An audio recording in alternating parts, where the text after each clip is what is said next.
అందరికీ స్వాగతం సుస్వాగతం. ప్రతి శనివారం వాసన నరసింహంలో ఆరోగ్య సదస్సు నిర్వహించుకుంటున్నాం. ఇది 1128వ కార్యక్రమం. ఇప్పుడు 21 సంవత్సరాలుగా ప్రతి శనివారం ఈ కార్యక్రమం నిర్వహిస్తున్నాం. ప్రముఖులైనటి నిష్ణాతులైనటి వైద్యులు వచ్చి వారి రంగాలకు చెందిన విషయాల మీద మాట్లాడడం జరుగుతుంది. ఈ రోజున ప్రముఖ పీడియాట్రిషియన్ డాక్టర్ ఏ శ్రీముఖి గారు చాలా ఇంపార్టెంట్ విషయం మీద అందరినీ కాస్త ఆలోచింపజేస్తుంది. కొంచెం సెన్సేషనల్ విషయం, కోవిడ్ థర్డ్ వేవ్ చిల్డ్రన్. ఇప్పుడు అంతా థర్డ్ వేవ్ అని భయపడిపోతున్నాం కదా. మరి ఆ థర్డ్ వేవ్ అనేది చిన్నపిల్లల్ని ఈసారి ఏదో చేసేస్తుంది అని అనుకుంటున్నారు. మరి ఎంతవరకు అది కరెక్టు, అది రాకుండా నివారించడం ఎలాగా, ఆ థర్డ్ వేవ్ విషయంలో పిల్లల్ని ఎలా మనం కాపాడుకోవాలి అనే విషయం. Because she is a paediatrician అని ఆ ఫోకస్ అంతా కూడా పిల్లల విషయం మీద ఉంటుంది. ఇప్పుడు అందరూ కూడా ఈ థర్డ్ వేవ్ అడిగారు, పిల్లలే మనసులో మెదులుతున్నారు. అంచేత ఈ విషయం చాలా important topic.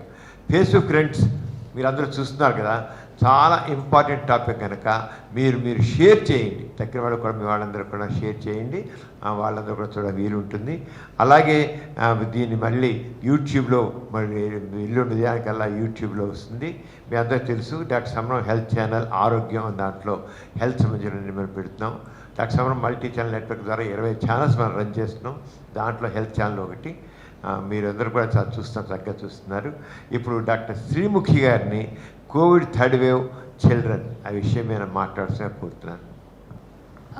First of all thank you sir, నాకు ఈ ఆపర్చునిటీ ఇచ్చినందుకు. నమస్తే అందరికీ, వ్యూవర్స్ అందరికీ. నా పేరు డాక్టర్ శ్రీముఖి. నేను విఘ్నేష్ ఫర్టిలిటీ అండ్ చిల్డ్రన్స్ హాస్పిటల్లో consultant paediatrician and neonatologist. So ఇప్పుడు మన ప్రస్తుతం బర్నింగ్ టాపిక్, అసలు ఏ న్యూస్ ఛానల్ చూసినా, ఏ సోషల్ మీడియాలో చూసినా కోవిడ్ థర్డ్ వేవ్ అనేది పిల్లల్లో వస్తుంది అనే వార్తలు ఎక్కువగా వినిపిస్తున్నాయి. సో ఇవాళ ఈ సెషన్ చేయడం ఒక ఉద్దేశం ఏంటి అంటే, మనం దీని గురించి అవేర్నెస్ పెంచాలి. కోవిడ్ సిమ్టమ్స్ గురించి కానీ, డేంజర్ సైన్స్ గురించి కానీ అవేర్నెస్ పెంచాలి. అండ్ ప్రివెన్షన్ గురించి కూడా తెలుసుకోవాలి. అండ్ దీంతో పేరెంట్స్ని ప్రిపేర్ చేయాలి. అండ్ పిల్లల్ని కూడా మనం ప్రిపేర్ చేయాలి. ప్రిపేర్డ్గా ఉండాలి. పానిక్ అవ్వకుండా ప్రిపేర్డ్గా ఉంటే మనం చాలా డేంజర్స్ని ఈ అవలీలగా దాటొచ్చు. So that is our motive regarding this talk. So అసలు ఈ ఫియర్ ఎందుకు వచ్చింది, అసలు ఎందుకు కోవిడ్ థర్డ్ వేవ్ పిల్లల్లోనే ఎఫెక్ట్ చేస్తుంది అని చెప్పి ఎందుకు అనుకుంటున్నారు?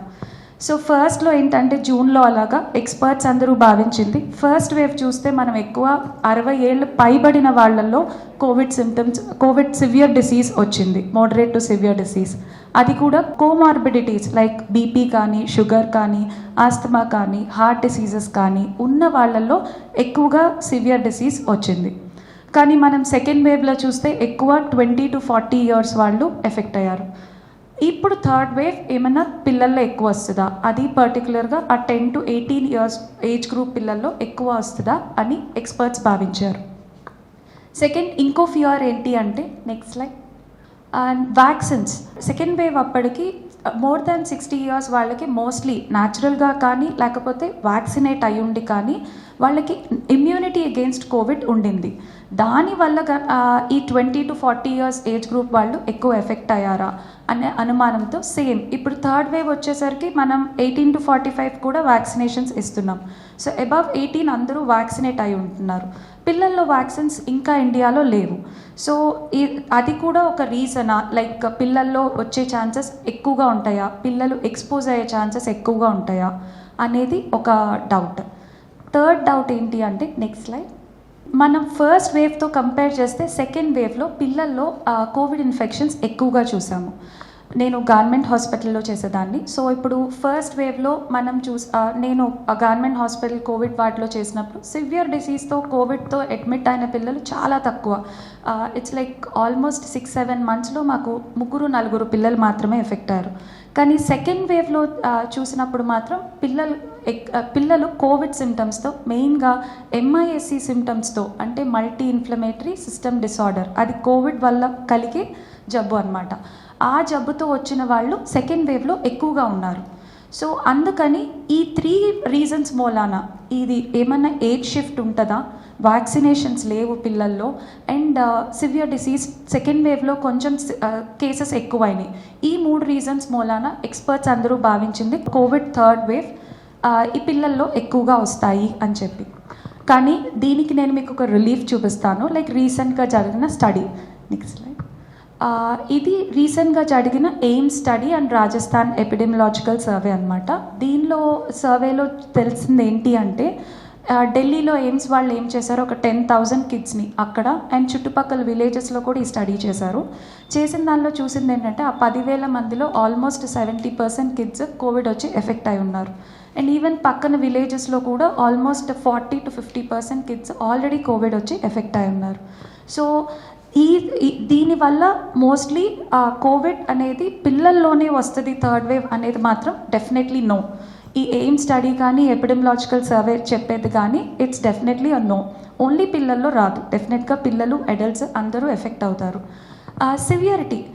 సివియర్గా వస్తుందా, ఇప్పటిదాకా మనకి పిల్లలు అంత సివియర్గా రాలేదు కదా, ఇప్పుడు థర్డ్ వేవ్లో దీని లక్షణాలు ఏమన్నా మారి సివియర్గా వస్తుందా? నార్మల్గా ఇప్పటిదాకా కోవిడ్ ఎందుకు పిల్లల్ని ఎఫెక్ట్ చేయలేదు అంటే పిల్లల్లో ఏస్ రిసెప్టర్స్ అంటే ఇప్పుడు ఈ కోవిడ్ మనకు ఒక రౌండ్గా ఉండి స్పైక్స్ లాగా ఉంటాయి. మీరు అందరూ ఇమేజ్ చూసే ఉంటారు టీవీల్లో కానీ ఎక్కడైనా కానీ.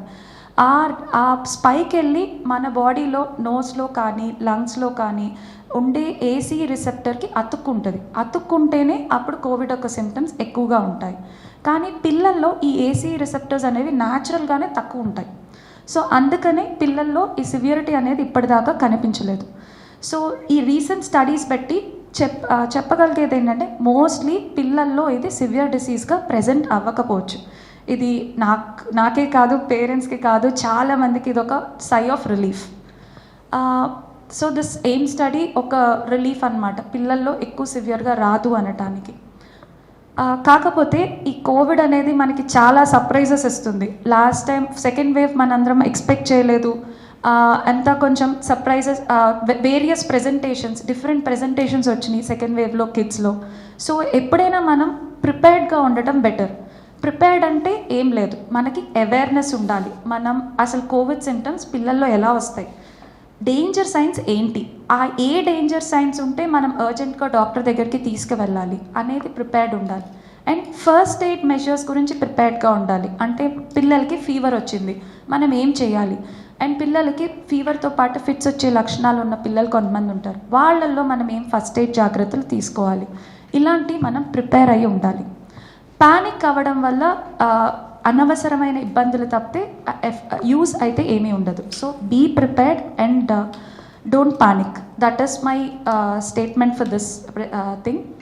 అండ్ సో ఇప్పుడు ఏం ప్రిపరేషన్ అవసరం, పిల్లలు పబ్లిక్ అండ్ గవర్నమెంట్ ప్రిపేర్ అవ్వాల్సింది ఏంటి అంటే, ఒకటి ప్రివెంటివ్ స్టెప్స్ కరెక్ట్గా ఫాలో అవ్వడం. సెకండ్ థింగ్, మన ఫెసిలిటీస్ అంటే పీడియాట్రిక్ ఫెసిలిటీస్ సెకండ్ వేవ్లో మనం చాలా ఇబ్బందులు ఫేస్ చేసాం. లైక్ ఆక్సిజన్ కొరత కానీ, ఇంజెక్షన్స్ కొరత కానీ, వ్యాక్సిన్స్ కొరత కానీ, ఇవన్నీ చూసాం. సో అలా లేకుండా మొత్తం హెల్త్ కేర్ ఫెసిలిటీస్ అన్నీ we should be prepared for the ఫెసిలిటీస్తో అన్నిటితో ప్రిపేర్డ్గా ఉండాలన్నమాట. సెకండ్, పేరెంట్స్గా మనం ఏం చేయాలి? యాజ్ అ పేరెంట్ మనం ఏం చేయాలి? ఒకటి, మనకి కోవిడ్ సిమ్టమ్స్ పిల్లల్లో ఎలా వస్తాయో తెలుసుకోవాలి. And Covid and MIS-C multi inflammatory system disorder ఇది డేంజర్ సైన్స్, దీని డేంజర్ సైన్స్ ఎలా ఉంటాయో తెలుసుకోవాలి. అండ్ కోవిడ్ ప్రివెంటివ్ స్టెప్స్ పిల్లల్లో మనం ఎలా ప్రివెంట్ చేయాలి, పిల్లల్లో మాస్క్ ఎలా వేసుకోవాలి, పిల్లలకి హ్యాండ్ వాష్ ఎలా చేయించాలి, ఇలాంటివన్నీ చాలా డౌట్స్ ఉన్నాయి.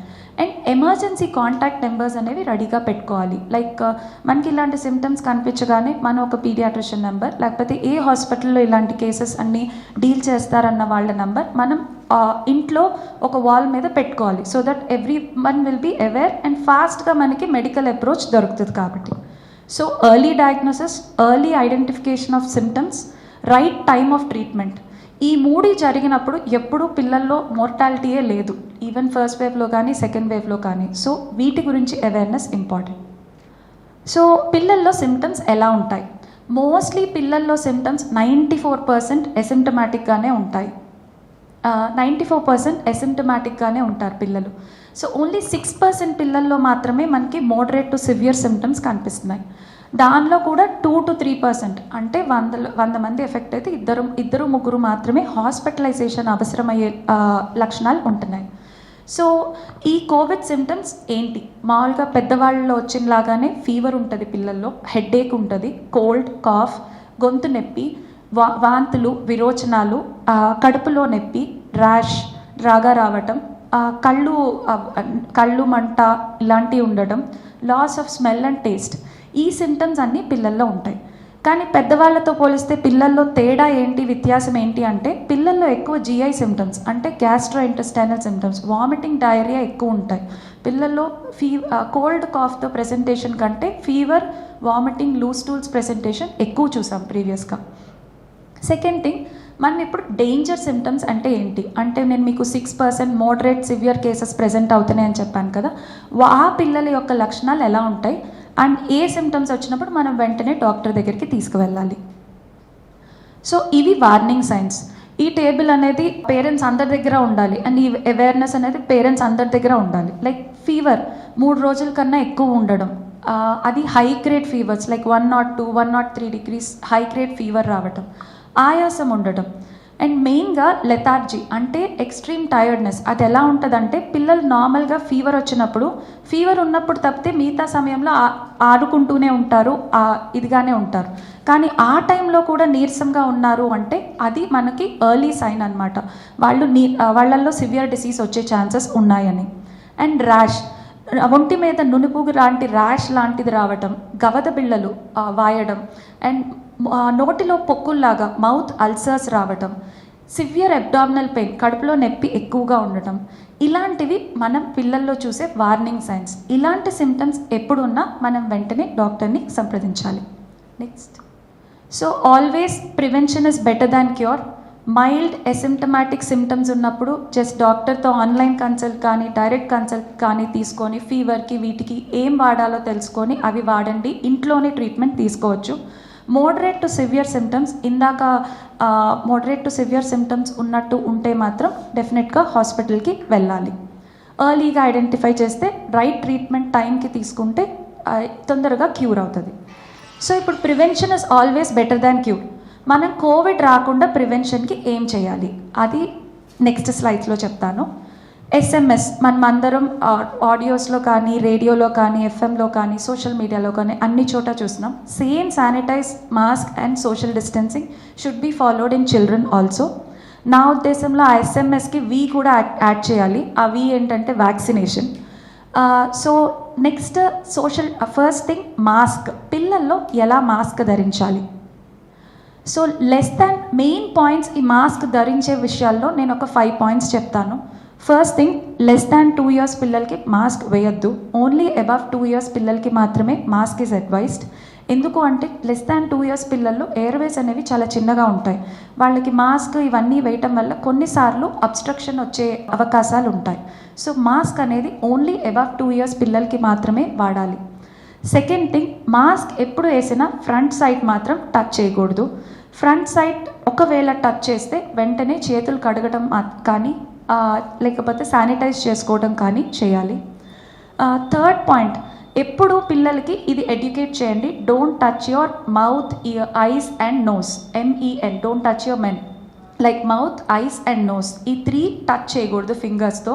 ఎందుకంటే ఏదైనా సర్ఫేస్ టచ్ చేసి అది ఈ మౌత్లో కానీ ఐస్లో కానీ నోస్లో కానీ పెట్టుకున్నప్పుడే అది కోవిడ్ వైరస్ అనేది కానీ వేరే వైరస్ కానీ లోపలికి వెళ్ళేది. ఫోర్త్ థింగ్, మాస్క్ని ఎలా పారేయాలి? మాస్క్ని ఎలా పారేయాలి అంటే ఏ మాస్క్నైనా discard in the dustbin, but N95 and cloth mask can be reused. N95 అయితే సన్ డ్రై చేసుకొని 4 daysకి ఒకసారి వాడుకోవచ్చు. అండ్ క్లాత్ మాస్క్ అయితే సోప్ అండ్ వాటర్తో వాష్ చేసుకొని వాడచ్చు. డబుల్ మాస్కింగ్ అనేది అబవ్ 5 years పిల్లల్లో మాత్రమే పాటించాలి. డబుల్ మాస్కింగ్ అంటే cloth mask, surgical mask, double mask చేసుకోవచ్చు, అంటే ఒకదానిపైన ఇంకో మాస్క్ వాడవచ్చు. N95 మాస్క్ మాత్రం డబుల్ మాస్క్ ఎప్పుడూ చేయకూడదు. So these are the points to be followed in children. చిల్డ్రన్లో మాస్క్ విషయంలో ఈ జాగ్రత్తలు తీసుకోండి. Second, hand wash. జనరల్గా హ్యాండ్ వాష్ అనేది పిల్లల్లో మనం ఈజీగా అంటే వాళ్ళకు ఒక ఆటలాగా నేర్పిస్తే బెటర్. లైక్ అంటే ఎప్పుడెప్పుడు హ్యాండ్ వాష్ చేసుకోవాలి, ఎప్పుడైనా భోజనం చేయకముందు, భోజనం చేసిన తర్వాత, వాష్రూమ్ యూజ్ చేసుకున్నాక, అండ్ విజిబుల్గా కనుక పిల్లలు మట్టిలో వీటిల్లో ఆడి చేతులు కనుక మట్టిగా ఉన్నాయి అనిపించినప్పుడు, అండ్ బయటకు వెళ్ళి ఇంటికి వచ్చాక, ఈ 5 సార్లు మనం కంపల్సరీ పిల్లలకి హ్యాండ్ వాష్ అనేది చేయాలి. ఈ హ్యాండ్ వాష్ అనేది 7 స్టెప్స్లో చేసుకోవడం చాలా ఇంపార్టెంట్. ఇది పిల్లలకి మనం ఎడ్యుకేట్ చేయడం చాలా అవసరం.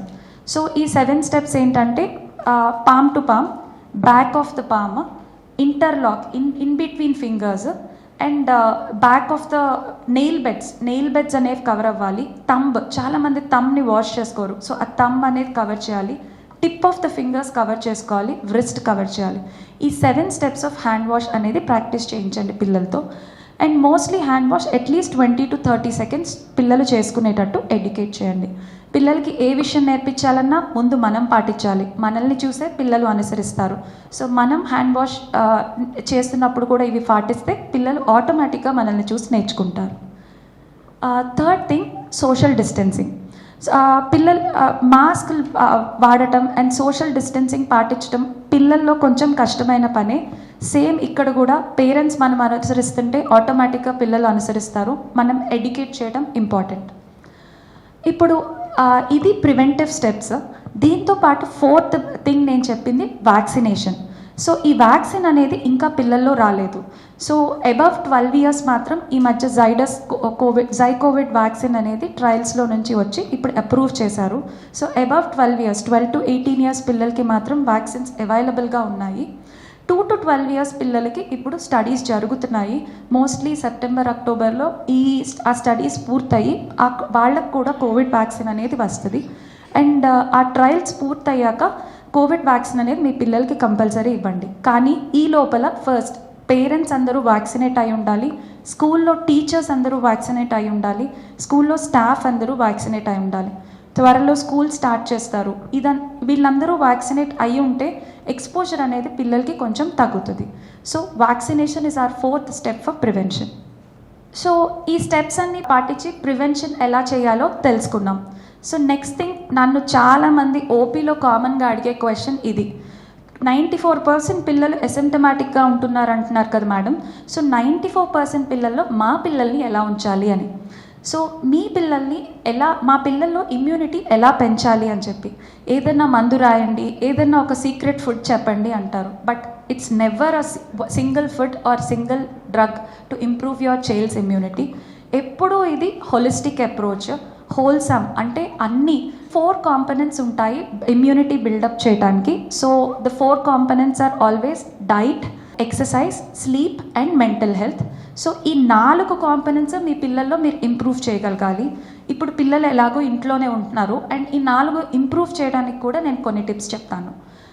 So next thing is diet ఎలా పిల్లల్లో ఇంప్రూవ్ చేయాలి. పిల్లల్లో ఎప్పుడు డైట్ అంటే హోల్సమ్ న్యూట్రిషన్ ప్రొవైడ్ చేయాలి. అంటే కార్బోహైడ్రేట్స్, ప్రోటీన్స్, ఫ్యాట్స్, వైటమిన్స్ అన్నీ కరెక్ట్గా వెళ్ళేటట్టు చూడాలి. మెయిన్గా ఈ కోవిడ్ అనే కాదు, నార్మల్గా కూడా బ్యాలెన్స్ డైట్ ఇవ్వడం చాలా important. 2 portions of fruits and 3 portions of vegetables మీ పిల్లల డైట్లో ఉండేటట్టు చూసుకోండి. అంటే ఏదో ఒక 2 రకాల ఫ్రూట్స్, సీజనల్గా అవైలబుల్ అయ్యే ఫ్రూట్స్ ఒకటి ఉండేటట్టు చూడండి. 3 portions ఆఫ్ వెజిటబుల్స్ అంటే 2 కూరగాయలు, 1 ఆకుకూర, ఇలాంటివి ఏమన్నా మీ పిల్లల డైట్లో ఉండేటట్టు చూసుకోండి. అండ్ హోల్ గ్రెయిన్స్, ఎప్పుడు రిఫైన్డ్ ఫ్లోర్, మైదా ఇలా వీటితో చేసిన ప్రోడక్ట్స్ కాకుండా హోల్సమ్గా rice, brown rice or wheat, ఇలాంటి హోల్ గ్రెయిన్స్ పిల్లలకి ఇవ్వడానికి ట్రై చేయండి. సెకండ్ థింగ్, హైడ్రేషన్ అనేది చాలా ఇంపార్టెంట్ పిల్లల్లో. వాటర్ ఇంటేక్ అనేది 5 years లోపల పిల్లలకైతే at least 1 to 1.5 liters, more than 5 years అయితే 2 to 2.5 liters మీ పిల్లల లిక్విడ్ ఇంటేక్ ఉండేటట్టు చూసుకోండి. నెక్స్ట్, హై ప్రోటీన్ డైట్ అంటే మనం కోడిగుడ్డులు కానీ లేకపోతే ఇంట్లో ఉండే పప్పు ధాన్యాలు కానీ క్వాంటిటీ మీ పిల్లలకి కరెక్ట్గా వెళ్ళేటట్టు చూసుకోవాలి. ఈ కోవిడ్లో వైటమిన్ సి చాలా పాపులర్ అయింది. వైటమిన్ సి రిచ్ ఫుడ్స్ ఏంటి అంటే మనం ఆమ్లా కానీ, మనకి దొరికే ఉసిరికాయ, నిమ్మకాయ, లేకపోతే బత్తాయి, గోవా, వీటిల్లో వైటమిన్ సి ఎక్కువగా ఉంటుంది. రోజు వీటిల్లో ఏదో ఒకటి మీ పిల్లల ఫుడ్లో ఇంక్లూడ్ చేయండి. సో దట్ మీ పిల్లల వైటమిన్ సి లెవెల్స్ నార్మల్గానే న్యాచురల్గానే బాగుంటాయి. నెక్స్ట్ నట్స్, ఆల్మండ్స్ లాంటివి పెట్టడం వల్ల, ఆల్మండ్స్ కానీ గ్రౌండ్ నట్స్ పల్లీలు కానీ పెట్టడం వల్ల మీ పిల్లల్లో హెల్దీ ఫ్యాట్స్ అండ్ జింక్ న్యాచురల్గా ఉంటాయి. దానికి వైటమిన్ సి, జింక్ ట్యాబ్లెటే వాడాల్సిన అవసరం లేదు. డైట్ తర్వాత next important thing physical activity. పిల్లల్లో యాక్టివిటీ స్కూల్ టైంలో అయితే మనం వర్రీ అవ్వాల్సిన అవసరమే లేదు, న్యాచురల్గానే యాక్టివిటీ చాలా బాగుండేది. కానీ ఇప్పుడు పిల్లలు ఎక్కువగా ఇంట్లోనే ఉండటం వల్ల పిల్లల్లో ఒబెసిటీ ఎక్కువ అవుతోంది అండ్ యాక్టివిటీ తగ్గిపోతుంది. సో అట్లీస్ట్ మీ పిల్లల్ని రోజుకి ఒక 1 hour ఏదైనా చిన్న యాక్టివిటీస్ని ఇంట్లోనే చేసేటట్టు చూసుకోండి. లైక్ స్కిప్పింగ్ కానీ, గుంజీలు తీయించడం కానీ, ఇంట్లో చేసే పనుల్లో హెల్ప్ చేయడం కానీ, ఇలాంటివి చేయించడం వల్ల మీ పిల్లలు శారీరకంగా యాక్టివ్గా ఉంటారు. దానివల్ల ఇమ్యూనిటీ బిల్డ్ అవుతుంది. Third thing sleep. స్లీప్ అనేది చాలా అవసరం. మనం చాలా నెగ్లెక్ట్ చేస్తూ ఉంటాం. లేట్ నైట్ పిల్లలు పడుకున్న, ఎర్లీ మార్నింగ్ లెగకపోయినా పెద్ద పట్టించుకోము. కానీ మన బాడీలో సర్కాడియన్ రిథమ్ అని ఒకటి ఉంటుంది. అంటే దాన్ని బట్టే మన హార్మోన్స్ ఇవన్నీ రిలీజ్ అవుతాయి. సో ఇవన్నీ ప్రాపర్గా ఉండాలంటే పిల్లల టైం టేబుల్ ఆఫ్ స్లీప్ కూడా ప్రాపర్గా ఉండాలి. లెస్ దాన్ 5 years అయితే అరౌండ్ 10 hours వరకు స్లీప్ ఉండాలి. అబవ్ 5 years అయితే అట్లీస్ట్ 7 to 8 hours స్లీప్ అనేది అవసరం. మెయిన్గా ఈ స్లీప్ డిస్టర్బ్ అవడానికి కారణం ఈ మధ్య యూజ్ చేసే visual media and digital media. At least 1 hour before your kid is sleeping, అంటే మీరు టైం టేబుల్ 10కి పెట్టుకున్నారనుకోండి, 9 నుంచి 10 వరకైనా మీ పిల్లల్ని ఇలాంటి విజువల్ మీడియా గ్యాడ్జెట్స్కి ఎక్స్పోజ్ చేయొద్దు. దీనివల్ల స్లీప్ అనేది రెగ్యులర్గా ఉంటుంది అండ్ ప్రాపర్గా ఉంటుంది. స్లీప్ రెగ్యులర్గా ఉండటం కూడా ఇమ్యూనిటీని బిల్డ్ చేస్తుంది. నెక్స్ట్ థింగ్ మెయిన్లీ మనం పిల్లల్లో మెంటల్ హెల్త్ ప్రాబ్లమ్స్ ఏముంటాయా అనుకుంటాం. కానీ ఈ కోవిడ్ వల్ల ఇంట్లోనే ఉండడం వల్ల పిల్లల్లో కూడా మెంటల్ హెల్త్ ప్రాబ్లమ్స్ ఉంటున్నాయి. సో ఫస్ట్ థింగ్, మీరు పేరెంట్స్గా పిల్లలతో మాట్లాడాలి. కోవిడ్ ఫియర్స్ అంటే కోవిడ్ న్యూస్లో కానీ అన్నిట్లో కానీ అదే ఉంటుంది. అండ్ వాళ్ళని స్కూల్ పంపించకుండా ఇంట్లో ఉంచుతున్నాం. సో వాళ్ళ పిల్లల్లో చాలా భయాలు ఉంటాయి, వాళ్ళు బయటకు చెప్పకపోవచ్చు. సో కూర్చొని మాట్లాడండి, వాళ్ళకి ఏం ఫియర్ ఉందో కోవిడ్ గురించి దాన్ని క్లియర్ చేయండి. Talk to them, that is important. Second thing, virtual calls. వాళ్ళ ఫ్రెండ్స్ని, వాళ్ళ రిలేటివ్స్ని మిస్ అవుతూ ఉండొచ్చు. డెఫినెట్గా ఇంట్లోనే పేరెంట్స్తోనే ఉంటూ ఉంటారు. సో వర్చువల్ కాల్స్ ఒకటి విత్ ఫ్రెండ్స్ అండ్ రిలేటివ్స్ ఎప్పుడైనా హెల్ప్స్ పిల్లల సైకలాజికల్ బెనిఫిట్ కోసం. అండ్ థర్డ్ థింగ్, బికాస్ ఈ కోవిడ్ వల్ల ఇలా సైకలాజికల్ ప్రెషర్స్ ఇన్ కిడ్స్ పెరుగుతున్నాయని చెప్పి ఈ సోషల్ బబుల్ అనే కాన్సెప్ట్ ఇంట్రడ్యూస్ చేశారు. ఈ సోషల్ బబుల్ అనే కాన్సెప్ట్ ఏంటి అంటే, ఒక సేమ్ ఏజ్ గ్రూప్ పిల్లలు ఉన్న పేరెంట్స్, ఒక 2-3, లైక్ వాళ్ళ పిల్లల ముగ్గురిని ఆడించడం కోసం గ్యాదర్ అవ్వడం. కాకపోతే దీనిలో రూల్స్ ఏంటి అంటే, ఆ పేరెంట్స్ అందరూ వ్యాక్సినేట్ అయి ఉండాలి.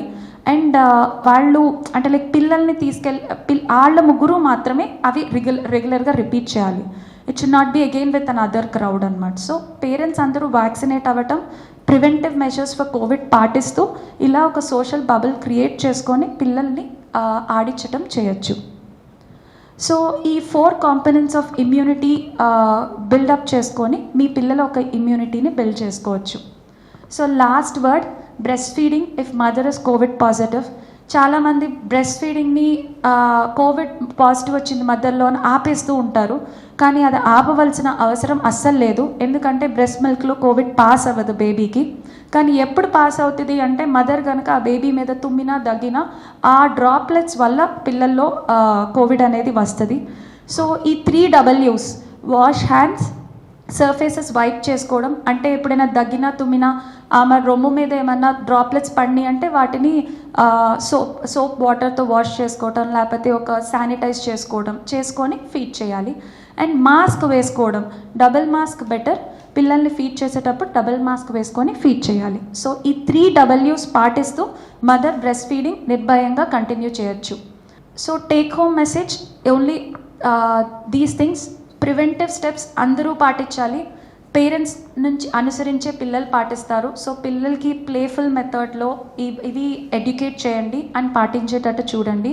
This not only helps in covid, వేరే డిసీజెస్ని ప్రివెంట్ చేయడానికి కూడా హెల్ప్ చేస్తుంది. And build your child's immunity. మనకి ఇప్పుడే టైం దొరికింది. సో ఈ 4 కాంపోనెంట్స్ ఆఫ్ ఇమ్యూనిటీని బిల్డ్ చేసుకోండి. And be aware of warning science.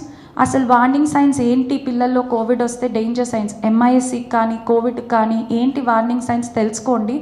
ఇవేమన్నా వస్తే వెంటనే కాంటాక్ట్ అవ్వడానికి ఎమర్జెన్సీ కాంటాక్ట్ నెంబర్స్ రెడీగా పెట్టుకోండి.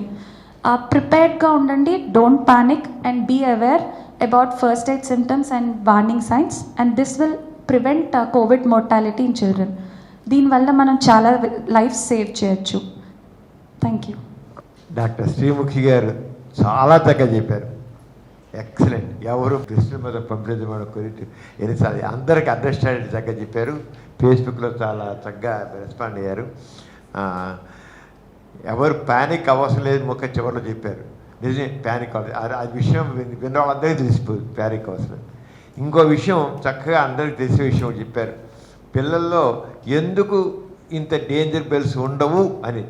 డేంజర్ బెల్స్ ఇంత అంటున్నారు కనుక ఎందుకు అంత డేంజర్ ఉండడానికి మరి ఆ రిసెప్టార్ సెల్స్ అవి వెళ్ళి మన కోవిడ్ స్పైక్స్ ఉంటాయి కదా, అవి వెళ్ళి మన సెల్లోకి వెళ్ళాలి. ఆ వైరస్ వెళ్ళాలంటే రిసెప్టార్స్ అనేవి ఉండాలి. ఆ రిసెప్టార్స్ చిన్నపిల్లల్లో చాలా తక్కువగా ఉంటాయి. అందుచేత చిన్నపిల్లల్లోకి ఈ వైరస్ వాళ్ళ చిన్నపిల్లల సెల్స్లోకి ఈ వైరస్ ఎంట్రీ అయ్యి వ్యాధిని కలిగించే పరిస్థితులు తక్కువ ఉంటుంది. ఒకవేళ ఉన్న తక్కువ వైరస్ వెళ్తాయి కనుక మనకు అంత సివియర్గా ఉండదు. అంచేత అందరికీ ఓ చక్కని సంతోషకరమైన మెసేజ్ ఇచ్చారు మేడం. అంత భయంలాగా, ఎందుకంటే థర్డ్ వేవ్ వచ్చినట్లయితే పిల్లలందరూ లేచిపోతారని టీవీలో వాటిలో బెదరగొట్టారు. వాళ్ళకి యాక్చువల్గా అలా మాట్లాడేవాడు ఒక్కరికి కూడాను అసలు ఎన్నాడు తెలియదు, పిజాలి తెలియదు, ఏమీ మైకువేది తెలియదు. తెలియకుండా మాత్రం ఇష్టం మాట్లాడేశారు. ఒక ఇంజనీర్ ఒక ఆయన అయితే ఆయన నాట్ ఏ డాక్టర్, కానీ థర్డ్ వేవ్ జనాలు ముంచేస్తుంది చేసేస్తుందని లేనిపోయి ప్యానిక్ క్రియేట్ చేశాడు. అలాగా చాలామంది అర్థం లేకుండా వాళ్ళ ఏంటి అసలు ఎలా ఇన్ఫెక్షన్ వస్తుంది, ఇన్ఫెక్టివిటీ ఎలా ఉంటుంది, ఆ ఇన్ఫెక్టివిటీ అనేది తెలియకుండా ఇష్టంగా మాట్లాడేసి ఈ థర్డ్ వేవ్ గురించి జనాలను బెదరగొట్టేశారు. పిల్లల గురించి మరీను. అది ఎంచేత తల్లిదండ్రులకి నేను చెప్పేది అంటే తల్లిదండ్రులందరికీ మీ అందరూ భయపడద్దు, కానీ తీసుకోవాల్సిన ప్రికాషన్స్ మాత్రం తప్పకుండా తీసుకోండి. ఎడల్ట్స్ అంటే పిల్లలు చక్కగా ఉండాలంటే ముందు పెద్దవాళ్ళందరూ వ్యాక్సినేషన్ అయిపోవాలి, చేయించుకు తీరాల్సిందే. మాస్క్ వాడాల్సిందే. అలాగే హ్యాండ్స్ క్లీన్లీనెస్ ఉండాల్సింది. 3 మాత్రం తప్పకుండా భౌతిక దూరం పాటించడం, అవి మొత్తం తప్పకుండా చేస్తే ఉంది. చివరిలో మరి చక్కని పాయింట్ కూడా డాక్టర్ గారు మరి సోషలైజేషన్ పిల్లల్లో ఏంటి టీవీలో వాటిలో విని మాట్లాడుతుంటే పిల్లలు పోతారంటే పిల్లలు భయం వేస్తారు. ఫోబియా చాలా చూశాను డాక్టర్. ఆ పిల్లల భయం, ఆ భయం అనేది స్కూల్స్కి వెళ్ళినా ఏదో అయిపోతుంది. దాని దగ్గర సోషల్ మీడియాలో అక్కడ స్కూల్లో 10 మందికి వచ్చి నీకు వచ్చి ఉండొచ్చు. అవన్నీ ఏసిమెటికల్ అయితే చాలా మైల్డ్గా సిమ్టమ్స్, కానీ పిల్లలు చూసి భయపడిపోతున్నారు. అవే అవసరం లేదు, అంత భయం అవసరం లేదు. అంటే పిల్లలు చాలా అనవసరంగా భయపడుతున్నారు. ఆ విషయంలో కూడా చక్కని మెసేజ్ ఇచ్చారు, వండర్ఫుల్ మెసేజ్. ఇవాళ మీ స్పీచ్ విన్న తర్వాత చాలామంది ఇవాళ గుండెలు చేసి పడుకుంటారు మేడం. చాలా చక్కగా విని చేత చాలా చక్కగా. ఎవరికైనా ఇక ఫేస్బుక్లో ఎవరు క్వశ్చన్స్ పంపించలేదు. ఈ కొన్నవాళ్ళు ఎవరికైనా డౌట్స్ ఉంటే అడగండి. ఇవి డాక్టర్ మాట్లాడిన స్పీచ్ మీద ఎవరికైనా సందేహాలు ఉంటే, క్లారిఫికేషన్ కావాల్సి ఉంటే, ఎవరికి లేదంటే డాక్టర్ గారు అంత చక్కగా అందరికీ అర్థం చాలా క్లియర్ చెప్పారు మేడం. ఎక్సలెంట్ చెప్పారు, చాలా క్లారిటీ, ఏమాత్రం కన్ఫ్యూజన్ లేకుండా. డాక్టర్ గారికి మనందరి తరఫున ధన్యవాదాలు తెలియజేస్తున్నాను. మరి ఈ రోజుతో ఈ ప్రోగ్రాం పూర్తవుతుంది. మళ్ళీ వచ్చే శనివారం కలుసుకుందాం. వచ్చే శనివారం ఐ డొనేషన్ మీద, ఇంపార్టెన్స్ ఆఫ్ ఐ డొనేషన్ దాని మీద ప్రసంగం ఉంటుంది. అందరూ కూడా దానికి అటెండ్ కోసం కోరుతున్నాను. ఇంతటి సమావేశం ముగిసింది. Thank you very much.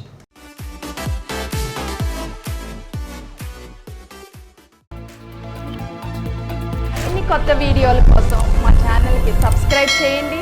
క్రింద ఉన్న బెల్ ఐకాన్ని యాక్టివేట్ చేయండి. Please download Samaram multi-channel app and watch your favorite channels from your mobile. App available on Google Play Store and subscribe to the channels.